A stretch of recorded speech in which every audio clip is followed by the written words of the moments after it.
আপনি যদি এই মুহূর্তে ভারতের যে কোনো পান সিগারেটের দোকানে যান, তাহলে যদি আপনি সিগারেটের খোঁজ করেন, দেখবেন অন্যান্য বিভিন্ন ব্র্যান্ডের সঙ্গে এই বিশেষ ব্র্যান্ডটাও সেখানে রয়েছে।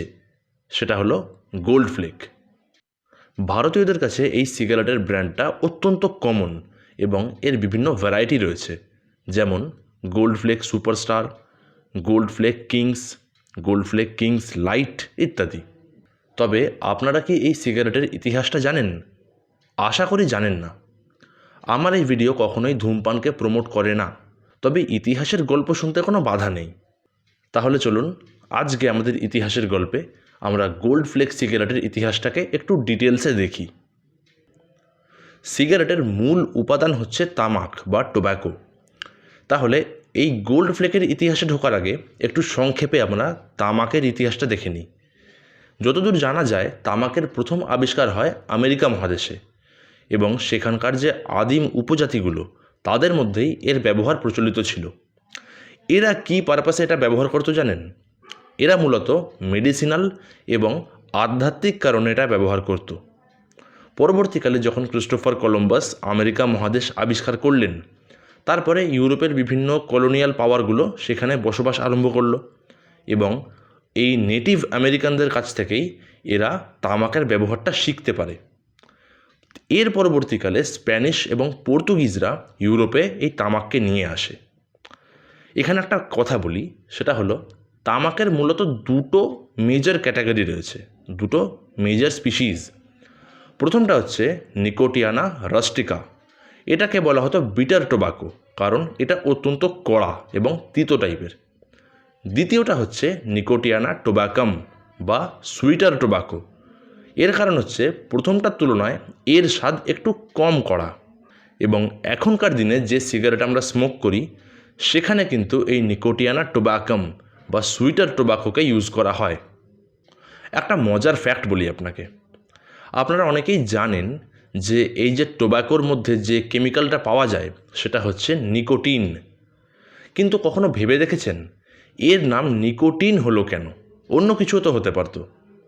আসলে এক সময় পর্তুগালে একজন ফ্রেঞ্চ অ্যাম্বাসেডর থাকতেন, রাজদূত। তার নাম হচ্ছে জন নিকোট।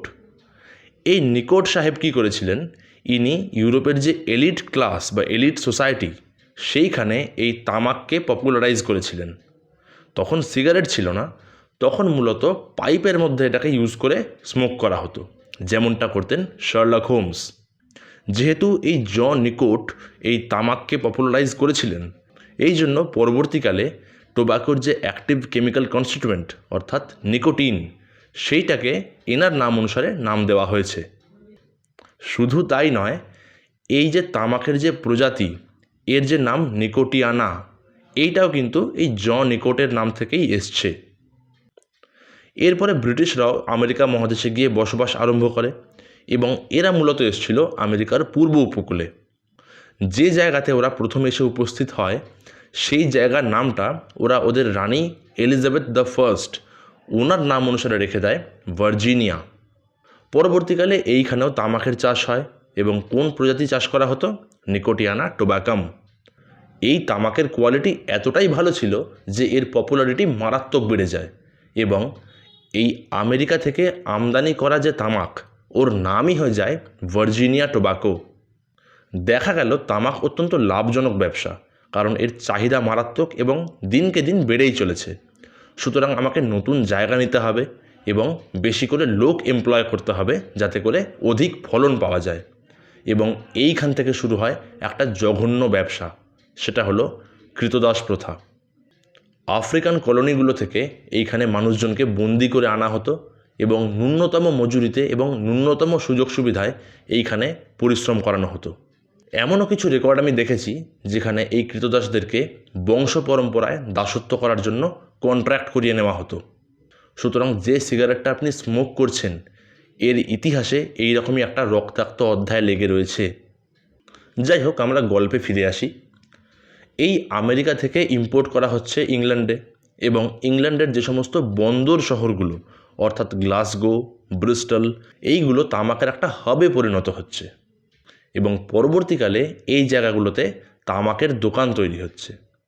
আগেই বললাম তখনও সিগারেট আসেনি, এই তামাকগুলোকে মূলত পাইপের মধ্যে ভরে স্মোক করা হতো। তা এইরকমই একটা দোকান তৈরি হয় 1723 সালে স্কটল্যান্ডের লিনলেথগো প্রদেশে। কে করেন? ইনি হচ্ছেন স্টিফেন মিচেল, যার দোকান ছিল স্টিফেন মিচেল অ্যান্ড সন্স। প্রথমে এইটা একটা তামাকের ব্যবসার দোকান ছিল এবং পরবর্তী সময়ে ওনার নাতি, যারও নাম স্টিফেন মিচেল, তিনি এটাকে টোব্যাকো ম্যানুফ্যাকচারিং হাবে পরিণত করেন, অর্থাৎ তামাকের কারখানা। এবং এইভাবে এই কোম্পানিটা স্কটল্যান্ডের একটা অন্যতম বৃহৎ টোব্যাকো ম্যানুফ্যাকচারিং কোম্পানিতে পরিণত হয়। মোটামুটি একই সময়ে 1786 সাল নাগাদ ইংল্যান্ডের ব্রিস্টল শহরে আর এক ভদ্রলোক, Henry Overton Wills the first, তিনি একটা তামাকের দোকান খোলেন।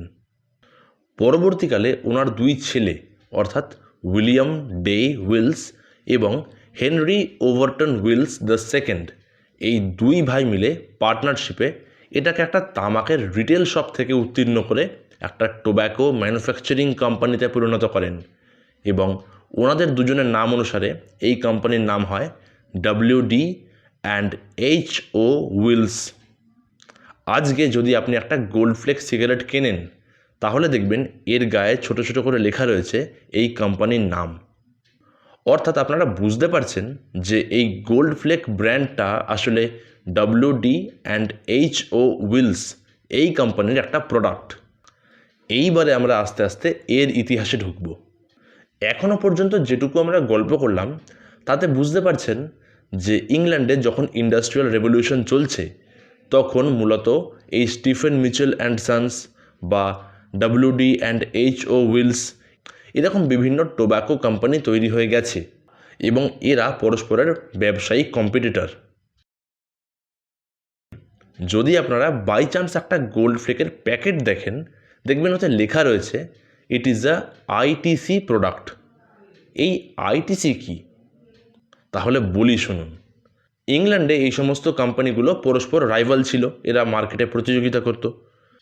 1900 সাল নাগাদ দেখা গেল যে আমেরিকান টোব্যাকো কোম্পানি এইখানে তাদের সিগারেট বিক্রি করছে এবং এর ফলে যথেষ্ট মুনাফা লাভ করছে তারা। অর্থাৎ বাই ডিফল্ট ইংল্যান্ডের কোম্পানিগুলোর ব্যবসা মার খেতে লাগলো।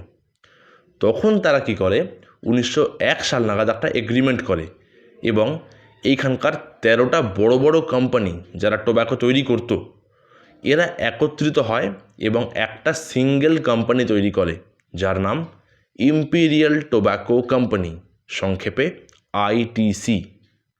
দেখা গেল এই যে ইম্পিরিয়াল টোব্যাকো কোম্পানি এর ম্যানুফ্যাকচারিং সেকশনটাকে লিড করছে এই WD&HO উইলস এই কোম্পানিটা, এবং এরা আমেরিকা থেকে ভার্জিনিয়া টোব্যাকো আমদানি করছে এবং এটাকে প্রসেস করে সিগারেট তৈরি করছে। এরা বিজ্ঞাপন করত যে ভার্জিনিয়া টোব্যাকোর যে গোল্ডেন লিভস বা সোনালি রঙের তামাকের পাতা সেইগুলো তারা ব্যবহার করছে এবং এইখান থেকেই সেই বিখ্যাত ব্র্যান্ডের জন্ম হয় গোল্ড ফ্লেক। আপনি লক্ষ্য করবেন এই গোল্ড ফ্লেক সিগারেটের যে ফিল্টার অংশটা এইখানে ছোট ছোট সোনালি রঙের দাগ রয়েছে যেটা এই সোনার কুচিকে ডিনোট করে। এই গোল্ড ফ্লেক সিগারেট ইংল্যান্ডে অত্যন্ত পপুলার হয় এবং মূলত এলিট ক্লাস বা ইন্টেলেকচুয়াল ক্লাস এর মূল ক্রেতা ছিল। এমনকি এইরকম একটা তথ্য পেলাম যে প্রথম এবং দ্বিতীয় বিশ্বযুদ্ধ চলাকালীন ইংরেজদের যে আর্মি তাদের যে রাশন দেওয়া হতো সেখানে এই গোল্ড ফ্লেক সিগারেটও দেওয়া হতো। অর্থাৎ যে সিগারেটটা আপনি একটু আগেও হয়তো খেলেন সেইটা একসময় ইংরেজ আর্মিদের জন্য বরাদ্দ ছিল। তবে একটা কথা বলি, এই গোল্ড ফ্লেক সিগারেট কিন্তু তখনও ভারতবর্ষে অ্যাভেলেবেল ছিল না। শুধুমাত্র যে সমস্ত ব্রিটিশ অফিসাররা অত্যন্ত হাই র্যাঙ্কে ছিলেন এনাদের জন্য স্পেশালি ইম্পোর্ট করা হতো এটা ইংল্যান্ড থেকে এবং জাহাজে করে এটা ভারতবর্ষে আসতো। অর্থাৎ এই যে সিগারেটটা তখনও পর্যন্ত ছিল উচ্চপদস্থ কর্মচারীদের জন্য, আমি আপনি চাইলেও সেটা খেতে পারতাম না। তবে যাই হোক, অবস্থার পরিবর্তনের সঙ্গে সঙ্গে এই ইম্পিরিয়াল টোব্যাকো কোম্পানি ভারতবর্ষেও আসে। দিনটা ছিল 24শে আগস্ট 1910 এবং ভারতে আসার পর এর নাম হয় imperial tobacco company of India এবং এর হেড অফিস কোথায় স্থাপিত হয় জানেন? আমাদের কলকাতা শহরে। আজও এর হেডকোয়ার্টার্স এই কলকাতাতেই রয়েছে। এদের প্রথম কারখানা তৈরি হয় আমাদের ব্যাঙ্গালোরে এবং ভারতবর্ষে যে সমস্ত তামাকের প্রজাতি পাওয়া যেত সেগুলোকেই প্রসেস করে এরা সিগারেট তৈরি করা শুরু করে। তবে পরবর্তী সময়ে ভার্জিনিয়া টোবাকো এখানেও আমদানি করা হতো এবং তা থেকে উৎকৃষ্ট মানের সিগারেট এরা তৈরি করেছে। এরপর 1947 সালে আমাদের স্বাধীনতা আসে, কিন্তু তখনও পর্যন্ত গোল্ড ফ্লেক সিগারেট সাধারণ মানুষের হাতের নাগালে ছিল না। এটা মূলত 1960-এর দশকে পাবলিকলি অ্যাভেলেবেল করে দেওয়া হয়। ইতিমধ্যে দেশ স্বাধীন হয়ে গেছে, ইংরেজরাও দেশ ছেড়ে চলে গেছে, তাই বলে একটা ইম্পিরিয়াল কোম্পানিকে আমরা থাকতে দেব কেন? এই কারণে 1970 সাল নাগাদ এই ইম্পিরিয়াল টোবাকো কোম্পানির নাম পাল্টে যায় এবং এর নাম হয় ইন্ডিয়ান টোবাকো কোম্পানি লিমিটেড, অর্থাৎ আমাদের আইটিসি। এরপরে 1971 সালে এই গোল্ড ফ্লেক সিগারেটের একটা স্পেশাল ব্র্যান্ড তৈরি হয়।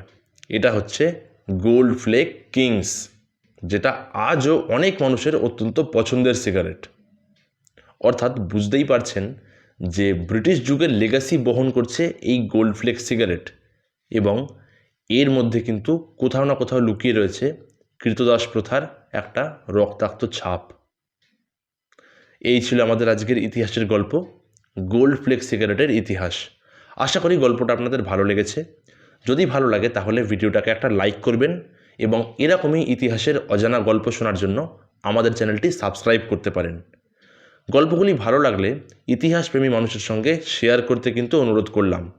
দেখা হবে পরের দিন অন্য একটি গল্পে। ধন্যবাদ।